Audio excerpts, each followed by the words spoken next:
Hello, Steve White, Steve Arts 89. I said recently that if I didn't have anything good to say about Madonna, I wasn't going to say anything. But I have to comment on this podcast she did.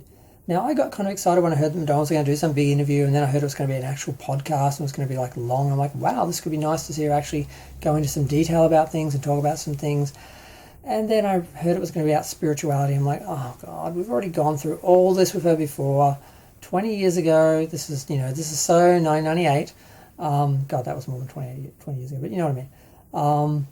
And yeah, I thought, okay, I'm still going to listen because there are a couple interesting little bits, like the reference to her mother and that, and I sort of thought, okay. But yeah, after about 10 minutes, I was bored. And I'm like, oh God, no one needs to be preached to by some narcissistic millionaire, capitalist, self-involved person about how much importance they've found in spirituality, and they need to share that with everyone because they just need everyone to be informed by them because they're so important and so yeah, it just really is cringe. It's so cringe. There's a couple little interesting bits. I wanted to talk about her life and things that have happened, and that she did refer to her brother, that she hadn't talked to him for years because of the Madonna book and everything. Although I seem to remember seeing him at the Rebel Heart show, but then again that was 10 years ago. So yeah, how she did find forgiveness for him, and that she was able to reconnect, and she did let it out, which I'm not sure if I appreciate. That he actually contacted her because he needed help, probably with his medical bills, I'm not sure. But and she was like, do I want to sort of help this person, and how do I do this after I felt so betrayed, because it's all about her. The man's dying, but it's all about her. So it was just really cringe, and she was wearing her grills the whole time, so she's like the whole time. I'm like, oh my God.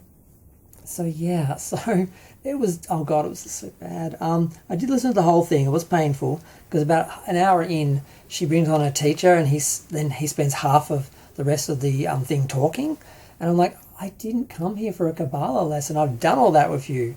I got sucked into all that back in the day, and I've done it, and it's like, it was a fad, it was a thing, and really what it comes down to is rich people with nothing better to do, who don't have to struggle anymore, get all freaked out, and need to find greater meaning to everything, and they turn to these gurus and people that used to just exploit them for their press.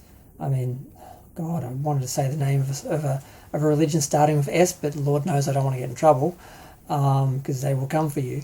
I didn't know Priscilla Presley was one of them. I met Priscilla. She seemed too nice to be one of them. But yeah, won't mention them by name, because I could be talking about anyone, allegedly, supposedly. But yeah, so yeah, it was kind of boring and kind of cringe. And there's only a couple of little tidbits of interesting things, like she mentioned that when she was in her coma, that her mother visited her and asked, do you want to come with me? And she's like, no. And apparently she said it out loud, and her assistant, who apparently was sitting by her bedside the whole time, I guess she's on the payroll, what else is she going to do, apparently heard this. And there were some little interesting bits, but they didn't justify, I think it's 2 hours and 19 minutes, I think was the length. And half of it, because I think they bring in her teacher, and she says, I just want to share my spirituality. I'm not trying to sell anything. I don't want to, not to make any money. I just want to share this with people. Like, it's like I just have so much that's important that people need to know, which is really conceited. But then she does mention writing it down, and like, she's going to come out after this with some sort of book or lessons or course or teachings or something that, like, this is what I learned through these people. They're going to do something and collaborate. You can just tell that this is sort of setting down the foundations for that. So much for being there just, to share her wisdom and enhance our lives and make our lives better, us poor little people who can't afford religion.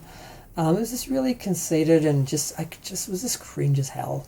And I love Madonna as an artist, but as a person, and I do consider that maybe she is just playing Madonna, and she's not maybe as gross and evil a bitch as she acts like she is, that she's acting the Madonna persona and character, and maybe in the real life she is nice. But what I've heard from people who've met her, and I know people that know her, she cycles between boring and annoying. She's either talking about religion and things like she knows so much when she doesn't and she's boring, or she's really annoying because she's forgetting about that, forgetting her lessons and just complaining about everything because she's like a spoiled little child who never really grew up after, her mother died, and then she got sexually assaulted as a teenager, and I think she regressed after that, and she never really... How she had kids and raised them, I don't know, but we don't really know how they've turned out because, she pays for everything, so who knows. But I think that's enough trashing Madonna for the day. I couldn't help it. She gave me 2 hours of cringe to just, want to talk about. It's just like, really, woman? God. I still love her, but I'm glad I've never really met her. And, I don't need to. I'm just happy for her to be an artist and create art and for me to just enjoy that. I don't need to be a best friend like some fans. I don't need to validate myself by knowing her or something like some fans. But I'm going to go. Feel free to share, like, comment, subscribe. Let me know what you thought of